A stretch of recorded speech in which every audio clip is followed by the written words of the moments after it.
Never mind about that. It's a beef export rib. Yay.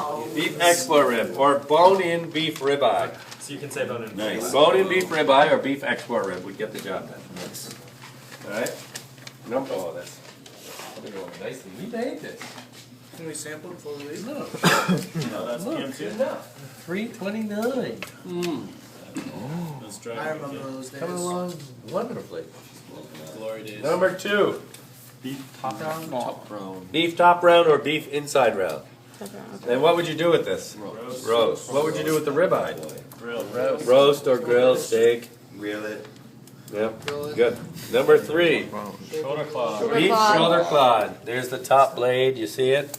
Beef shoulder clod, typically braised. All right. I'm sorry. Number 4. Beef short ribs. 1, 2, 3. Beef short ribs. Braise. Cut them, braise them. Braise. It's good. Braise. You have to soften them up. You could put them on the grill afterwards, but you need to soften them. You need to get them tender. Number 5. Boneless beef strip loin. Boneless beef strip loin. And typical use for that would be steak. You can make a boneless steak, which would be the New York strip steak. Or you could roast it. Number 6. Beef flank steak. Beef flank. There's 6 of them in the bag. You see the obvious line, north to south, Straightian line. Grill it and then slice it for like a London broil steak. Yeah, slicing steak. You can just put slicing steak. Number 7. Beef hanger. And there's 2 of them in there. It has a lot of purge, that kind of rectangular shape, the membrane, the obvious grain. Beef hanger. Grill. Grill. That's good. Steak. Number 8. Bone out. Come on. Center cut pork loin. Boneless center cut pork loin. Good. Good, man. Boneless center cut pork loin. What makes it center cut?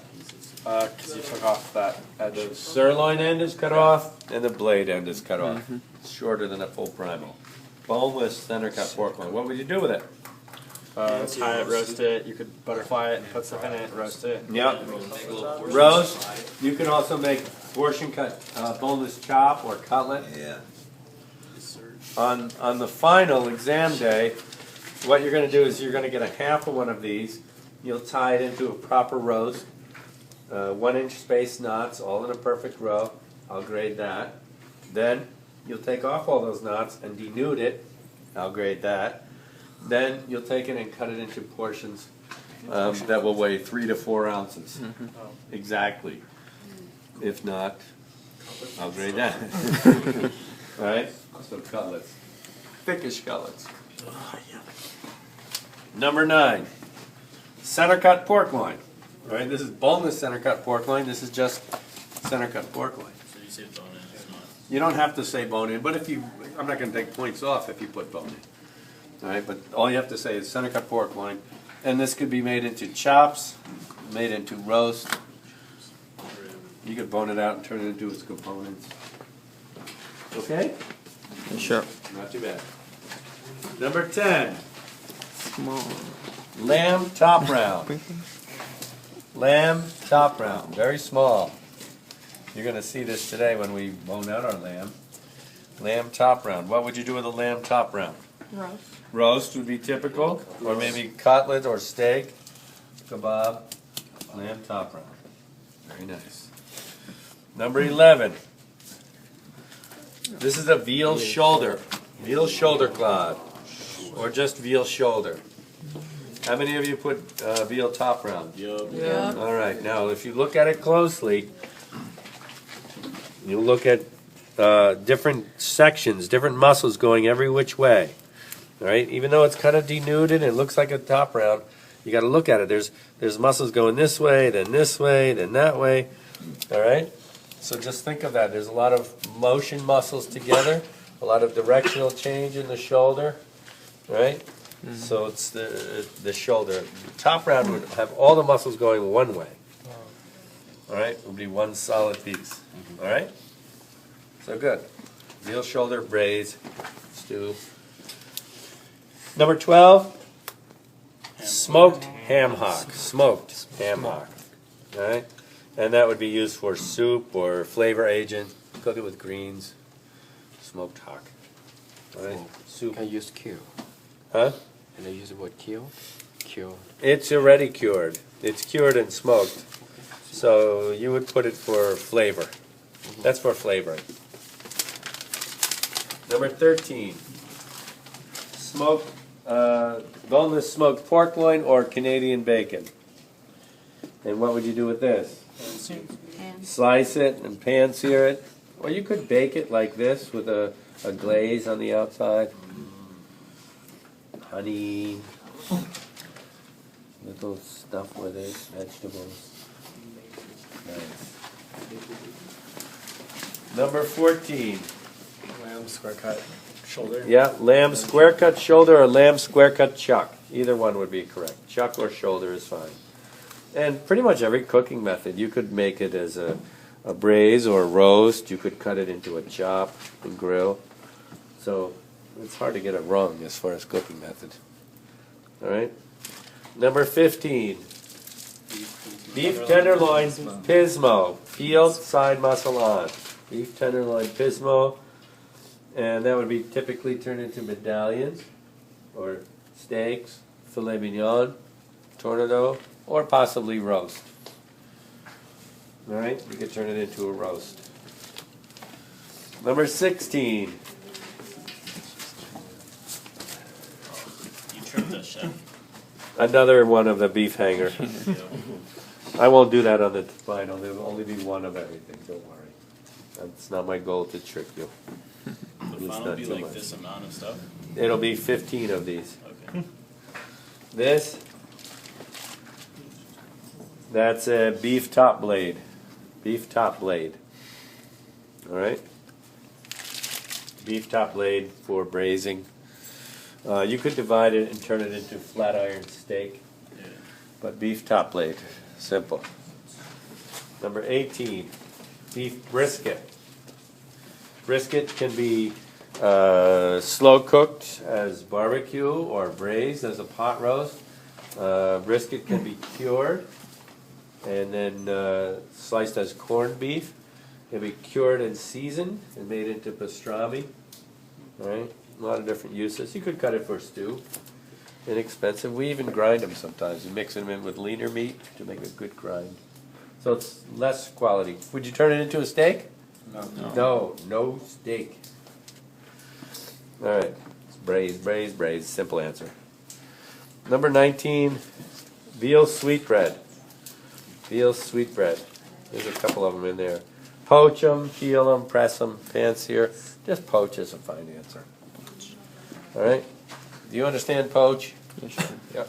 They firm up in the water, and then you peel off the outside membrane and then quick pan sear them. Number 20. What we're going to work on today. This is the rack of lamb split end chine. Rack of lamb split end chine. It has the bone in there, so they sent it all. But rack of lamb split end chine is what I need there. All right. Cooking method, dry cook methods, roast or grill, chops. Number 21. I don't know how you could get this wrong, but maybe you're blind. All right, pork tenderloin. Watch, it comes off. I do. They both come off. Anyway, pork tenderloin. You can cut to medallions and sear or pan sear them. You could roast it whole or grill it whole. It's good. A little bit dry. I think that's what was in the center of the terrine yesterday. It's this. Too dry. Number 22, pork butt. Pork Boston butt. That's not a good example. I'll make sure you have one tomorrow that looks, or on Friday that looks like they do when we get them. There's 2 in the bag typically. That's a bad example. Pork butt. Braise, grind, roast. Hard to get it wrong. Barbecue, pulled pork, any of that. Sausage. Number 23. Beef shank. Stew. Stew. Okay. You can't braise it. Well, braised, would you serve this whole braised or sliced braised? If you put ossobuco, I would accept that maybe. I would accept that definitely. It's going to be a big portion, but why not? Go for it. Number 24 is slab bacon. Slab bacon, not sliced whole, slab bacon. Smoked bacon. Alright? You can use that for flavor. You can fry it, fancier. Bacon.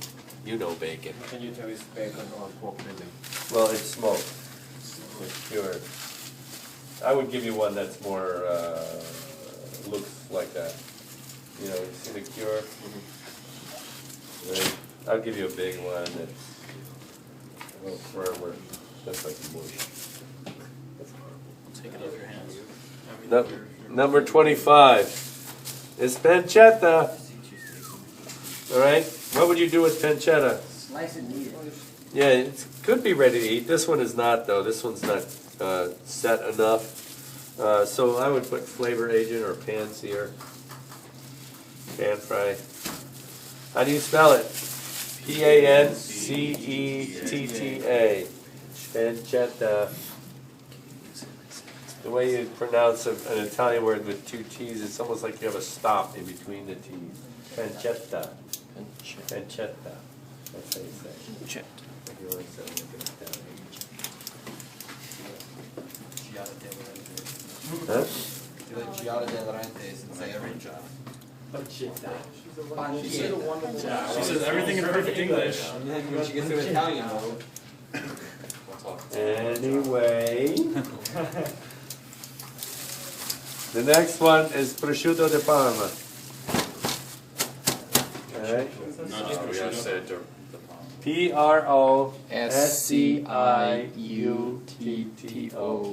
Prosciutto.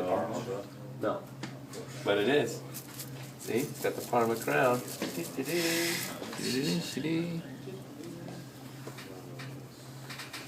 Prosciutto. Prosciutto. The spelling count on that one? Yes. Prosciutto. Prosciutto. Why the spelling count? Because if you get it wrong, the order